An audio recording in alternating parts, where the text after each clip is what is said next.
Ever get that feeling, like you've got something almost figured out, only to realize you're just scratching the surface? It's that moment when you realize, oh, there's a whole lot more to this than I thought. Exactly. And that's what happened to physicists around the turn of the 20th century.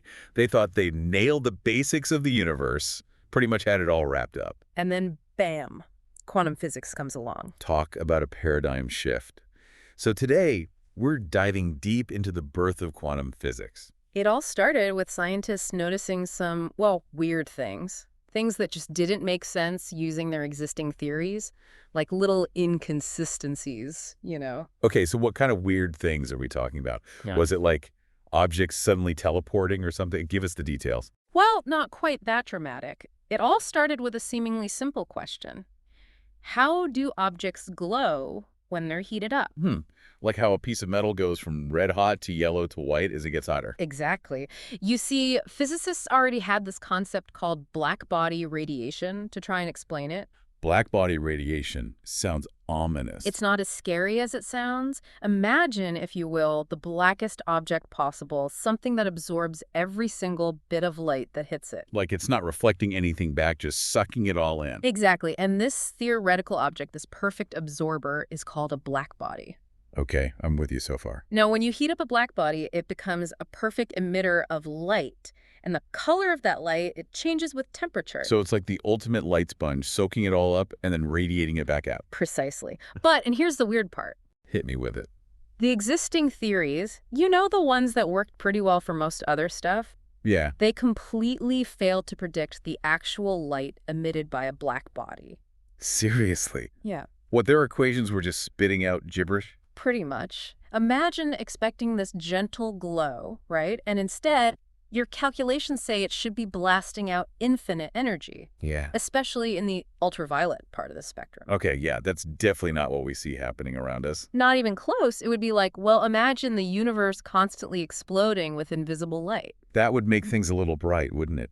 So what do they call this ultraviolet meltdown? Close. They called it the ultraviolet catastrophe. It? Was a major problem. It basically meant their understanding of how light and energy worked was, well, fundamentally wrong. Talk about a reality check. So who stepped up to solve this catastrophe? Well, that's where our friend Max Planck comes in. Planck time. All right, let's talk about it. You got it. It's Planck time. This is where things get really interesting. See what Planck did? It was kind of like discovering the universe uses a digital clock instead of an analog one. Okay, now you're going to have to explain that one. All right, so picture this. Before Planck, right, physicists thought energy was this continuous thing, like a dimmer switch. You can adjust it smoothly, up or down, no problem. Makes sense. But Planck, he was wrestling with this ultraviolet catastrophe, and he realized energy might actually come in these specific, discrete packets. Like, imagine the ticks on a digital clock, you see. So instead of a smooth ramp, it's more like a staircase. Yeah. You can only be on one step or another, not in between. You got it. It was radical. And the wildest part, Planck himself wasn't even sure if it was true. Really? He thought it might just be a mathematical trick, to make the equations work. To make that pesky ultraviolet catastrophe go away. Exactly. But little did he know, his idea, it would turn out to be one of the most important discoveries in the history of physics. Talk about a happy accident. Right. So Planck throws this quanta idea out there, and a few years later, a young Albert Einstein stumbles across it. This is where Einstein comes in, right? Oh, yeah.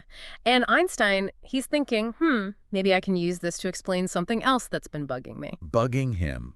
What, another physics catastrophe. Haha, not quite a catastrophe, more like a puzzle, So scientists had observed this thing called the photoelectric effect. Okay, and what is this photoelectric effect? Basically, if you shine light on metal, sometimes it can knock electrons loose from the surface. Interesting. Okay, that kind of makes sense. Light carries energy, right? So it's transferring some of that energy to the electrons, giving them a boost. That's what they thought. But here's where things get a little strange. They found that it wasn't about how bright the light was, but about its color. You're telling me that, a dim blue light could knock out electrons, but a bright red light wouldn't budge them? Exactly. It just didn't make sense with that classical wave theory of light. So how did Einstein use Planck's work to explain this? Well, Einstein had this brilliant insight. He proposed that light, it isn't just a wave. It can also act like a stream of tiny particles, little packets of energy. Like Planck's quanta. Exactly. And we call these particles photons now, and each photon's energy, it's determined by its frequency. And the frequency, well, that corresponds to its color. So a blue photon, it packs more of a punch than a red photon, even if the red light is super bright overall. You got it. It's like the difference between, well, imagine being hit by a gentle wave at the beach versus getting beamed by a tennis ball, you know? Ouch. Yeah, I'd take the wave of a tennis ball any day. Right. And the wave, it might be bigger, but that tennis ball, even though it's small, it can really do some damage. Yeah. Especially if it's moving fast enough. Ouch. And it was huge. It meant that light, which everyone thought was a wave, could also act like a particle. It could be two things at once. Didn't that kind of break physics? Kind of. This wave-particle duality, as it came to be known, blew everyone's minds, and it became a cornerstone of quantum mechanics. So Planck and Einstein, two giants of physics, linked by this crazy idea of quantized energy.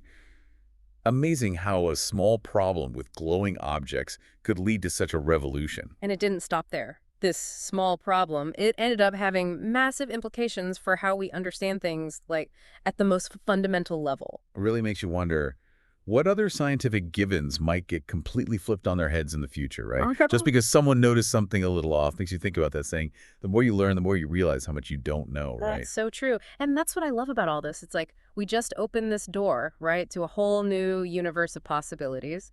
A whole quantum universe waiting to be explored. And to think, it all began because something wasn't quite right with how objects glow. Just goes to show, even the things we think we've got figured out, they can still hold some pretty big surprises. Exactly. I mean, this journey into quantum physics, it really highlights how science is never truly settled. There's always something new to discover, some mystery waiting to be unraveled. It's true. Before Planck and Einstein came along, everyone was so sure energy was this smooth, continuous thing, and then, boom, it's all chunky and quantized. Makes you wonder what other fundamental assumptions we might have wrong about the universe, you know?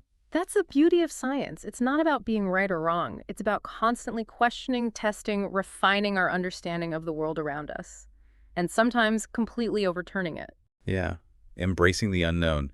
So I got to ask, for those of us who aren't physicists, how does this quantum revolution actually affect our everyday lives? Well, think about it. Quantum mechanics, it's the foundation for so much of our modern technology. I mean, things like computers, smartphones, lasers, even medical imaging. Wow, seriously, I had no idea. Oh, yeah. None of those things would be possible without our understanding of quantum mechanics. But all those mind-bending concepts we've been talking about, they're not just theoretical abstractions. They're actually like hard at work in our pockets in our hospitals. Exactly. But even beyond technology, I think there's a deeper lesson here. It's about the power of curiosity, you know, questioning what we think we know, and just realizing that the universe is far stranger, far more wonderful than we could ever imagine. It's about being open to new ideas, even if they seem a little out there at first, because you never know what incredible discoveries might be right around the corner. I couldn't have said it better myself. And who knows, maybe someone listening to this right now will be inspired by something we talked about today, that they'll be the one to make the next big breakthrough in physics. What an inspiring thought. That our deep dive today, it could spark a revolution in someone's mind. It just goes to show you never know where a little curiosity might lead.